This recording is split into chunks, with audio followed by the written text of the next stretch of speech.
नमस्कार दोस्तों, आज हम जिस शख्स की कहानी आपको बताने जा रहे हैं उन्हें जाना जाता है उनकी वीरता, बहादुरी और अटूट प्रचंडता के लिए। नाम है मेजर शैतान सिंह भट्टी।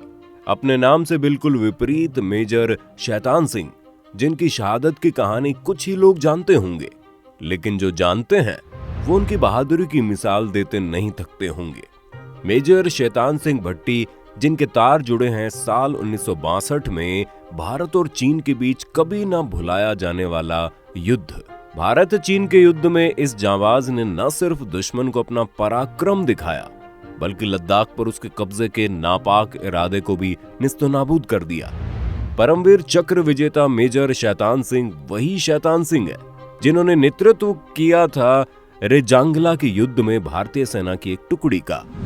खूनी संघर्ष की इस कहानी में मेजर शैतान सिंह के बलिदान की कहानी को जानने के लिए हमारे साथ अंत तक बने रहिए। मेजर शैतान सिंह भट्टी का जन्म 1 दिसंबर 1924 को राजस्थान के जोधपुर में एक फौजी परिवार में हुआ था। उनके पिता लेफ्टिनेंट कर्नल हेम सिंह थे। लेफ्टिनेंट कर्नल सिंह ने प्रथम विश्व युद्ध के दौरान भारतीय सेना के साथ फ्रांस में सेवा की और उन्हें ब्रिटिश सरकार द्वारा order of the British empire से सम्मानित किया गया। शैतान सिंह के पिता भारतीय सेना में ऑफिसर के पद पर थे, तो शैतान सिंह का बचपन ही शौर्यता के किस्से सुनते हुए बीता और वही ललक, वही जज्बा शैतान सिंह के मन में बचपन से आने लगा। इसलिए उनकी पढ़ाई भी ऐसे स्कूल से हुई जिसमें से कई बहादुर सैनिकों का उत्पादन हुआ। शैतान सिंह जोधपुर के चौपासनी सीनियर सेकेंडरी स्कूल में पढ़े थे, जो अपने संयमी, अनुशासन और खेलों में उपलब्धियों के लिए प्रसिद्ध रहा। उसके बाद शैतान सिंह कॉलेज चले गए और अपने पिता की तरह इस साल 1949 में वो एक अधिकारी के रूप में जोधपुर स्टेट फोर्सेस में शामिल हो गए। आजादी के कुछ समय बाद जब जोधपुर राज्य ने भारत के साथ गठबंधन किया, तो मेजर शैतान सिंह को कुमायूं रेजिमेंट में भेज दिया गया, जो 1813 में स्थापित एक इन्फेंट्री रेजिमेंट थी और आज भी सक्रिय है। नवंबर 1955 तक शैतान सिंह एक कप्तान थे। इन्होंने उत्तर पूर्वी भारत के नागालैंड में जातीय संघर्ष के दौरान सेवा की और दिसंबर 1961 में गोवा, दमन और दीव के क्षेत्रों में पुर्तगाली भारतीयों के खिलाफ गोवा के विलय में भी कार्य किया। इन संघर्षों में खुद को साबित करने के बाद शैतान सिंह को जून 1962 में मेजर के रूप में प्रमोट कर दिया गया। उनके प्रमोशन के कुछ समय बाद ही शैतान सिंह ने खुद को रेजांगला में चीनियों के खिलाफ सामना करते हुए पाया। इससे पहले कि हम आगे बढ़ें, ये महत्वपूर्ण है कि हम सिनो इंडियन वॉर के बारे में कुछ जानकारी आपको दे दें, जिसके लिए हमें थोड़ा और इतिहास की तरफ बढ़ना होगा। भारत को आजादी मिली थी 1947 में और साल 1949 में बना पीपल्स रिपब्लिक ऑफ चाइना। शुरुआत के दिनों में भारत और चीन का दोस्ताना बहुत खास था, लेकिन जब तिब्बत पर कब्जा करने की घोषणा चीन ने की, तो इसका विरोध करते हुए भारत ने इस मामले पर चर्चा की मांग की। 1954 में भारत और चीन के बीच 5 सिद्धांतों को लेकर समझौता हुआ, जिसे पंचशील नाम दिया गया। इसी समझौते के तहत तिब्बत में चीन शासन को भारत ने स्वीकार किया, जिस दौरान हिंदी चीनी भाई भाई का नारा भी दिया गया था। लेकिन भारत और चीन के बीच तनाव बढ़ा 1957 में। 1959 में जब दलाई लामा शरण लेने भारत आए। भारत और चीन साइनो इंडियन वॉर से पहले अपनी सीमाओं पर लड़ रहे थे, ठीक वैसे ही जैसे आज लड़ रहे हैं। चीन और भारत के बीच एक लंबी सीमा है, जो नेपाल और भूटान के द्वारा 3 छोटे भागों में फैली हुई है। सीमा को छूने वाले अधिकांश चीनी क्षेत्र में वो शामिल है जिसे आज तिब्बत स्वतंत्र क्षेत्र के रूप में जाना जाता है। 1950 में पीपल्स रिपब्लिक ऑफ चाइना ने तिब्बत पर आक्रमण कर उस पर कब्जा कर लिया। हालांकि कुछ सालों बाद तिब्बत के लोगों ने चीनी शासन के खिलाफ विद्रोह करना शुरू कर दिया, लेकिन इसमें तिब्बत के लोगों को सफलता हासिल नहीं हुई। चीन जिस तरह से भारत के और करीब आ रहा था, उसी तरह से ये लगातार भारत के लिए खतरा बनता जा रहा था। लेकिन 1957 में तनाव तब बढ़ गया जब भारत ने पाया कि चीन विवादित भारतीय क्षेत्र के बीच से एक सड़क का निर्माण कर रहा है। उसी दौरान चीनी चंगुल से बचने के लिए दलाई लामा ने भी भारत का रुख कर लिया। बस दलाई लामा का भारत आना चीन को रास नहीं आया। तिब्बत पर शासन के रास्ते में चीन भारत को खतरे के तौर पर देखने लगा, जो सिनो इंडियन वॉर की बड़ी वजह बना। पहले चीन के साथ भारत की छोटी झड़प हुई, जिसमें कुछ भारतीय पुलिसकर्मी मारे गए। फिर दोनों पक्षों ने सैन्य चौकियों के साथ सीमा को तैयार करना शुरू कर दिया। 10 अक्टूबर 1962 को यह संघर्ष और बढ़ गया, जब 50 भारतीयों द्वारा संचालित एक चौकी को 1000 चीनी सैनिकों ने घेर लिया और हमला बोल दिया।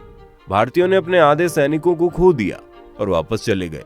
20 अक्टूबर को चीनी पीपल्स लिबरेशन आर्मी ने हिमालय पर हमला कर दिया और इस तरह 1962 की सिनो इंडियन वॉर की शुरुआत हुई। रेजांगला एक पहाड़ी दर्रा है जो पश्चिमी क्षेत्र के भीतर चुशूल घाटी में स्थित है। नेपाल और पाकिस्तान के बीच साइनो इंडियन सीमा पर पड़ने वाले क्षेत्र रेजांगला भारत चीन युद्ध के दौरान 13 कुमाऊं दस्ते वाला अंतिम मोर्चा था, जिसका नेतृत्व कर रहे थे मेजर शैतान सिंह। 18 नवंबर 1962 सुबह 5 बजे लद्दाख में हाड़ मास जैसी कंपा देने वाली ठंड के बीच भारतीय सैनिक सीमा पर तैनात थे। 13 कुमाऊं बटालियन की चार्ली कंपनी यानी सी कंपनी के कुल 122 जवान सीमा पर चीन की हर हलचल पर नजर रखे हुए थे। तभी चीन की तरफ से रोशनी का कारवां धीरे धीरे उनके नजदीक आ रहा था। फायरिंग रेंज में आते ही मेजर शैतान सिंह के कहने पर सी कंपनी ने गोलियां दागना शुरू कर दी, लेकिन कुछ देर बाद जब धुआं हटा तब भारतीय सेना को दुश्मन की चाल का पता चला। दरअसल चीन ये जानता था कि भारत के पास कम असला बारूद है और इसी बात का चीन ने फायदा भी उठाया। चीन ने पहले घोड़ों के गले में लालटेन लटकाकर उन्हें कतार में भेज दिया, जिससे भारत को गुमराह किया जा सके, और हुआ भी ऐसा ही। लेकिन चीन भारत मां के लिए कुर्बान होने वाले इन सैनिकों से ज्यादा वाकिफ नहीं था। उन्हें ये लग रहा था कि उनके लिए रेजांगला पर भारतीय सैनिकों को मसलने में ज्यादा वक्त नहीं लगेगा। इसलिए चीन में दो तरफ से भारत पर कुमाऊं रेजिमेंट के सैनिकों को घेरना शुरू कर दिया। एक तरफ से 400 सैनिकों की एक टुकड़ी, तो वहीं रिज की तरफ से 800 चीनी सैनिक भारतीय सेना की तरफ बढ़ रहे थे। मेजर शैतान सिंह को ब्रिगेड से चौकी छोड़कर लौट जाने का आदेश मिल चुके थे, लेकिन शैतान सिंह ने पीछे न हटने का मन बना लिया।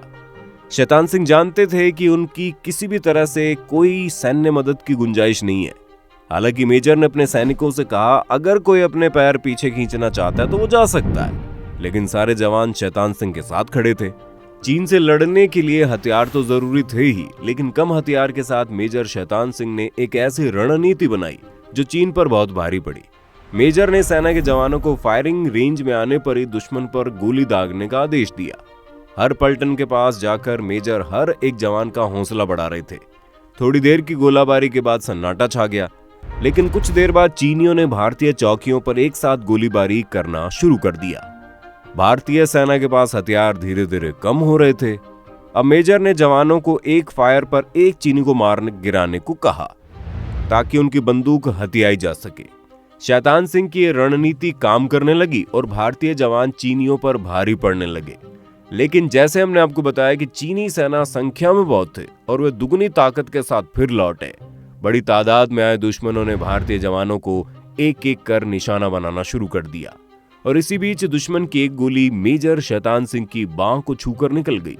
एक सिपाही ने उन्हें आराम करने की हिदायत दी, लेकिन घायल शैतान सिंह के सिर पर दुश्मनों को मार गिराने का जुनून सवार था, तो उन्होंने मशीन गन के ट्रिगर को रस्सी से अपने पैर पर बंधवा लिया और रस्सी की मदद से पैर से फायरिंग करना शुरू कर दिया। दुश्मनों को निशाना बनाते वक्त एक गोली मेजर के पेट पर जा लगी, लेकिन तब भी मेजर रुके नहीं। टूटती सांसों के साथ वो लगातार दुश्मनों पर निशाना साधते रहे। करीब 8:15 बजे मेजर ने आखिरी सांस ली। लेकिन जब भारत और चीन के बीच युद्ध खत्म हुआ तो रेजांगला में नो मैंस लैंड घोषित कर दिया गया। इस इलाके में कोई गया ही नहीं, तो वहां जवानों के साथ क्या हुआ किसी को पता नहीं चला। लेकिन बाद में जब एक गडरिया उस सेक्टर की तरफ गया तो उसे बर्फ में दबी लाशें दिखी, जिसकी जानकारी उसने भारतीय चौकी में दी। पता चला ये भारतीय सैनिकों के शव हैं जो लड़ते लड़ते शहीद हो गए। एक शव इसमें मेजर शैतान सिंह का भी था, जिनके पैर में रस्सी से मशीन गन बंधी थी। वही मेजर शैतान सिंह जिन्होंने 120 जवानों की टुकड़ी के साथ 1300 चीनी सैनिकों को मार गिराया था। रेजांगला में जिस बहादुरी से ये जवान देश के लिए कुर्बान हुए, उसे देखकर चीन ने भी मान लिया कि उसका सबसे ज्यादा नुकसान यहां हुआ था, जहां चीन 1 इंच भी आगे नहीं बढ़ पाई। मरणोपरांत मेजर शैतान सिंह को अदम्य साहस दिखाने के लिए परमवीर चक्र से सम्मानित किया गया। तो दोस्तों, आपको इस युद्ध में जवानों के पराक्रम की ये कहानी कितनी पसंद आई, ये आप हमें कमेंट सेक्शन में जरूर बताएंगे।